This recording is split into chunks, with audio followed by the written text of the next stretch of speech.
everyone, welcome back to another YouTube video, and in this video I'll show you guys how to report spam or abuse on X. First, go to the tweet or profile you want to report. Then what you're gonna do is tap the three dots in the top right corner and then select report. Then choose the reason. For example, it's spam or abusive or harmful. Follow the prompts to provide any additional details and submit your report. X will review it and take appropriate action. And that's it. Reporting spam or abuse is an important way to keep X safe and enjoyable for everyone. Don't hesitate to report content that violates the rules.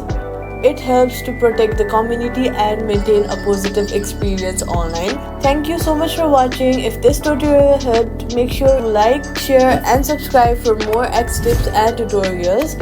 Stay safe online, use the report feature responsibly, and I'll see you in the next